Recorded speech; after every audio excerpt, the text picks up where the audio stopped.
এটার উদ্দেশ্য হলো বদনজর। আমরা কই না বদনজর? এই বদনজর কি জিনিস এটা একটু বলি।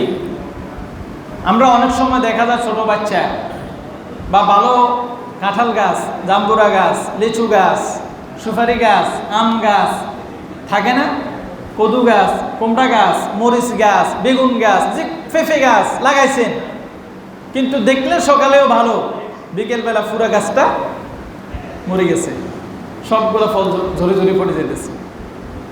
বদনজর আসলেই এটা ইসলামে আছে। এটা থেকে বাঁচার উপায় কি? বদনজর কি জিনিস, এটা থেকে বাঁচার উপায় কি, এটা আজকে আমরা শুনি। বদনজর হইল, দেখেন কোন ব্যক্তি রাস্তা দিয়ে হাঁটি যায়, একটা গাছের ভিতরে খুব ভালো পেঁপে ধরছে, সে বলল হরে বাপরে, বলে না হ্যারে বাপরে কি ধরা যাচ্ছে, বলেনি?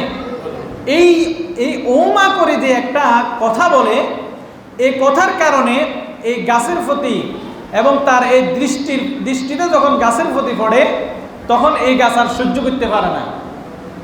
বলো যে এটা সহ্য করবে কি আছে? আল্লাহ রসুল সাল্লাল্লাহু আলাইহি সাল্লাম বলছেন, রসুল সাল্লাল্লাহু আলাইহি সাল্লাম একদিন ঘরের ভিতরে ঢুকছেন, একজন মহিলা মানুষ চেহারা মলিন হয়ে বসে রয়েছে।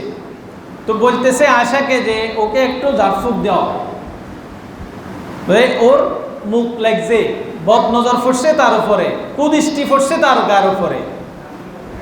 তো তার গার উপরে কুদৃষ্টি পড়ার কারণে আল্লাহ রাসূল সাল্লাল্লাহু আলাইহি সাল্লাম আর আয়েশা তাকে সূরা ফালাক আর সূরা নাস পড়ে তাকে ফু দিয়ে দিছে। আল্লাহ রাসূল সাল্লাল্লাহু আলাইহি সাল্লাম যখন রাতে শুইতে যেতেন, সব সময় সূরা ফালাক আর সূরা নাস, সূরা ইখলাস, সূরা ফালাক, সূরা নাস এগুলো পড়ি হাতের ভিতরে ফু দিয়া, এই হাত যতটুকু পর্যন্ত যাইতো পুরা গা মেসেজ করতেন। এবং আল্লাহ রাসূল সাল্লাল্লাহু আলাইহি সাল্লাম যখন অসুস্থ হয়ে গেছেন আর ফাইতেন না, আয়েশাকে বলতেন আয়েশা তুমি এটা করে দাও, এই আমলটা তুমি আমারে করে দাও। আরেকটা হাদিসের ভিতরে আসছে, আল্লাহ রাসূল সাল্লাল্লাহু আলাইহি সাল্লাম বলছেন, একজন সাহাবী আসি বলতেছেন হুজুর যে আবু জাফরের সন্তানগুলো অতি দ্রুত অসুস্থ হয়ে যায়, মানে ভালো হয়ে হারে না, আবার অসুস্থ হয়ে যায়। তো বলতেছে ওকে তোমরা ঝাড়ফুঁক করো, তাকে ঝাড়ফুঁক করালে সে সুস্থ হবে। এবং আল্লাহ রাসূল বলছেন বদনজর এটা এমন এক জিনিস, যদি মানুষের তকদিরকে পরিবর্তন করা সম্ভব হইতো, বদনজর মানুষের তকদিরকে পরিবর্তন করে ফেলত। বদনজর এমন এক জিনিস, মানুষের তকদিরকে পরিবর্তন করে ফেলত। আল্লাহ রাসূল বলছেন এটা এত খারাপ জিনিস। আর এটা কেন? মানুষের হিংসা থেকে সৃষ্টি হয়। এটা নিজে সহ্য করতে পারে না, মানুষের কল্যাণ, মানুষের ভালো সে সহ্য করতে পারে না। এই জন্য বলছেন ওয়া মিন শাররি হাসিদিন ইদা হাসাদ কুল আউযু বিরাব্বিল ফালাক। প্রভাতের স্রষ্টার নিকট যেরকম আপনি আশ্রয় প্রার্থনা করতেছেন, লাস্টে আসি বলতেছেন যে আপনি হিংসুকের হিংসা থেকে, নিন্দুকের নিন্দা থেকে, যখন সে হিংসা করে, নিন্দা করে, তার থেকে আপনি আশ্রয় প্রার্থনা করুন আল্লাহর কাছে। তাহলে বোঝা যায় হিংসুক লোক আছে। হিংসুককে যদি কোনো মানুষের ভালো কিছু দেখে তখন তার সহ্য হয় না, কারো গাছে ভালো কিছু ফলন হয়েছে তখন তার সহ্য হয় না, ভাই কত গাছ রুইলাম একটা গাছও টিকে না, ভাই এই নিয়ে রুইলি সারে খালি, এই বাপরে বাপ, এই হিংসা। ওয়া মিন শাররি হাসিদিন ইযা হাসাদ, হিংসুকের হিংসা থেকে, নিন্দুকের নিন্দা থেকে আল্লাহর কাছে আশ্রয় প্রার্থনা করার জন্য বলছেন যে আপনি আল্লাহর কাছে আশ্রয় প্রার্থনা করেন। আরেকটা হাদিস, লম্বা একটা হাদিস, সাহাল ইবনে সুহাইল রাদিয়াল্লাহু তাআলা আনহু একদিন গোসল করতেছেন। গোসল করার সময় আমের ইবনে রবিয়া একজন সাহাবীর নাম, তো উনি ওখান দিয়ে হাঁটি যাইতেছে। আমরা গোসল করি না রাস্তার পুকুর পাড়ে, কলের ওখানে উজুখানা গোসল করি না, তো অনেক মানুষ তো যাতায়াত করে। দেখেন শিক্ষা বহু রকমের আছে, আমাদেরকে যে কোনটা কিভাবে করার জন্য নির্দেশ দিচ্ছেন, এর বাইরে করলে যে আমাদের ক্ষতি, হাদিস থেকে আমরা শিখতেছি। তো এই সোহাইল ইবনে হুযাইল রাদিয়াল্লাহু আনহু যখন গোসল করতেছেন, ওই আমের ইবনে রবিয়া ফতেতে যাওয়ার সময় বলতেছেন ওরে সাংঘাতিক, এমন সুন্দর দেহের অধিকারী পুরুষ আমি তো কখনো দেখি নাই। এবং কি সুদর্শনশীল নারী যারা মানুষকে আকর্ষণ করে, এরকম নারীর থেকেও তো সুন্দর এই পুরুষটা। সাহাল ইবনে সুহাইলকে বলতেছে একথা বলার সাথে সাথে সাহাল ইবনে সুহাইল সাথে সাথে পড়ে গেছে। বলার পরে আল্লাহ রাসূল সাল্লাল্লাহু আলাইহি ওয়াসাল্লামের কাছে সাহাল ইবনে সুহাইলকে নিয়ে গেছে। যাওয়ার পরে বলতেছেন কি সমস্যা, কি হইল? বলে ধরাশয়ী রোগ, তার কি আক্রান্ত হলো? বলে হুজুর উনি গোসল করতেছিলেন, যে ফতে দিয়ে একজন লোক গেছিল, উনি এভাবে বলছিলেন, পরে উনি পড়ে গেছে। আল্লাহ রাসূল বলছেন যে তোমাদের মধ্যে এরকম কেন, যে তোমরা যখন মানুষের কোনো কল্যাণ দেখো, মঙ্গল দেখো, ভালো দেখো, তোমরা তার জন্য কেন নেয়ামতের মঙ্গলের দোয়া করো না? কথা কি বলছে? তোমরা কেন তার জন্য ভালো এবং কল্যাণ মঙ্গলের দোয়া কেন করো না? তাকে কেন এরকম কথা বলে হত্যা করার চেষ্টা করো? তাহলে দেখেন মানুষ কি হয়ে যায়, মারা পর্যন্ত যায়। হত্যা করার চেষ্টা করো কেন? তার জন্য দোয়া করিবা মঙ্গলের, তার কল্যাণের জন্য দোয়া করিবা, নিয়ামতের দোয়া করিবা। তখন আল্লাহ রাসূল সাল্লাল্লাহু আলাইহি সাল্লাম সাহাবায়ে কেরামকে বললেন যে এক লোটা পানি নিয়ে আসো। তা এক লোটা পানি নিয়ে আসছে। বলছে তোমরা কাকে সন্দেহ করতেছ? মানে এই কথা বলছে কে? বলছে হুজুর আমির ইবনে রবিয়া হাঁটে গেছিল বলছে। তো বলো ওকে ডাকে নিয়ে আসো। খবর দিয়ে ওকে ডাকে নিয়ে আসছে। আসার পরে বলতেছে তুমি উযু করো। আমির ইবনে রবিয়াকে বলছে তুমি উযু করো। তা আমির ইবনে রবিয়া উযু করছে, হাত ধুইছে, পা ধুইছে, সবগুলা ধুইছে, মুখমণ্ডল ধুইছে, এক পর্যায়ে গোসলের মতো লজ্জাস্থান সবগুলা ধুইছে। ধোয়ার পরে অবশিষ্ট পানি রয়ে গেছে, কিছু পানি রয়ে গেছে। বলছে এই তুমি এই পানিগুলা তার পিছন দিক থেকে তার গার ভিতরে মারি দাও। কাকে? আমির ইবনে রবিয়া, যে কইছে হুমা এত সুন্দর মানুষ এত জীবনেও দেখিনি। ওই লোকেটা ওই যাকে বলছে পিছন দিক থেকে মারতে বলছে, আবার সামনাসামনি হইতে বলে নাই, পিছন দিক থেকে তার অবশিষ্ট পানিগুলা তাকে মেরে দাও। এটা তার জন্য শেফা। এবং তাকে সূরা ফালাক এবং সূরা নাস পড়ি তাকে ফু দিয়ে দেওয়া হয়েছে। তাহলে এবার দেখেন তো, আমরা যে পুকুর গাড়ে খোলা ময়দানে খোলা জায়গায় গোসল করি, উদিলা হয়ে একবারে মানে গায়ে কাপড় থাকে না, এটা ঠিক না।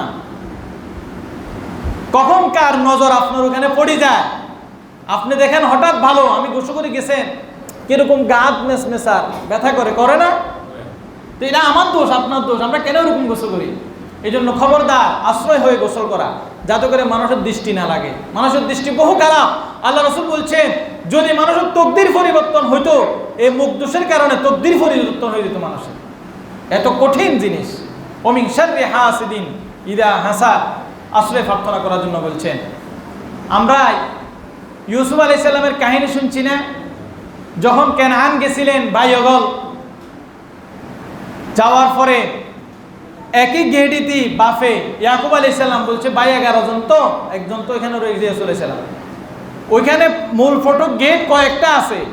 তো ভাইদেরকে বলছে শোনো, তোমরা 11টা ভাই একই গেডিতে ঢুকিও না, বিভিন্ন গেট আছে ওই সরকারের কোষাগারে, এক গেট দিয়ে তোমরা ঢুকবে।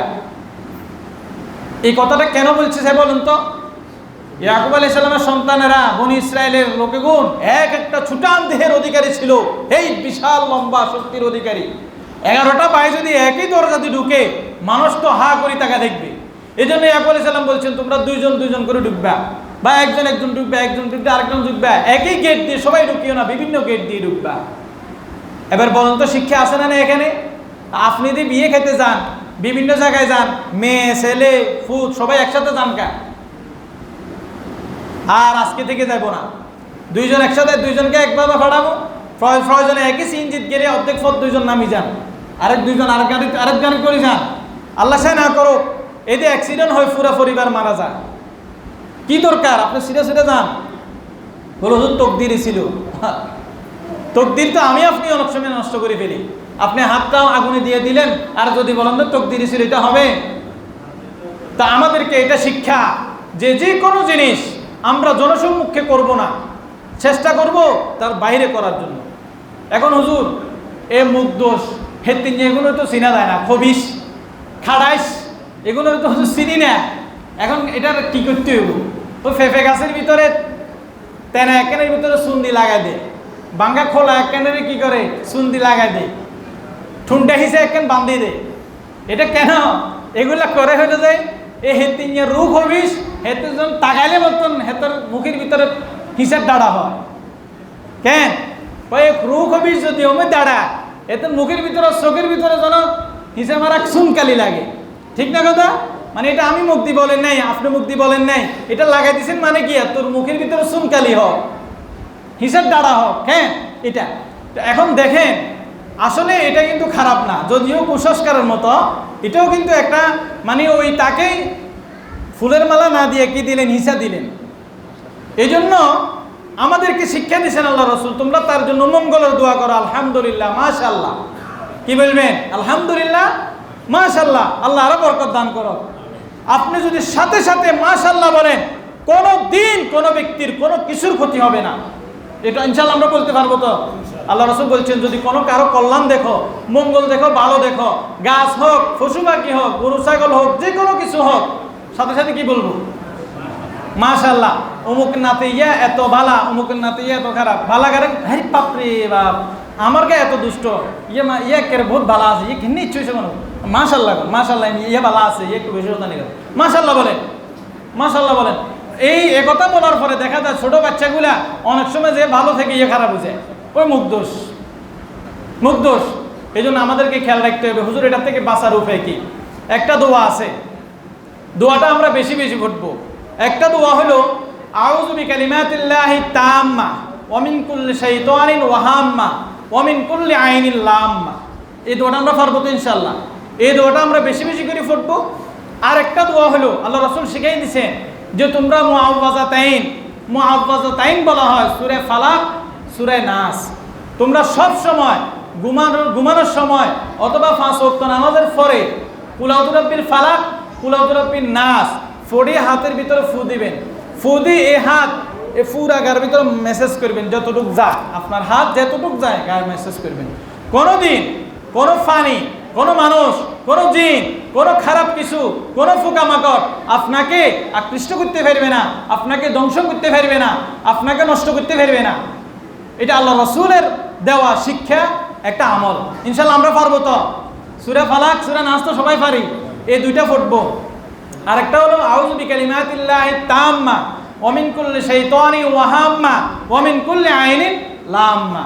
আর ছোট বাচ্চাদেরকে সূরা ফালাক, সূরা নাস পড়ি পড়ি ফু দিবেন, যে কোনো সময় যে কোনো সমস্যা অসুবিধা দেখছেন ফু দিবেন। আল্লাহর রহমতে ইনশাআল্লাহ কোরআনের মুজিজা হিসেবে আল্লাহ সুস্থ করে দিবেন। তাই আল্লাহ পাক আমাদের সকলকে এই বদনজর কুঅভ্যাস যাদের আছে তাদের থেকে আমাদের সকলকে আল্লাহ হেফাজত করেন। সুবহানাল্লাহি ওয়া বিহামদিহি, সুবহানাল্লাহিল আযীম।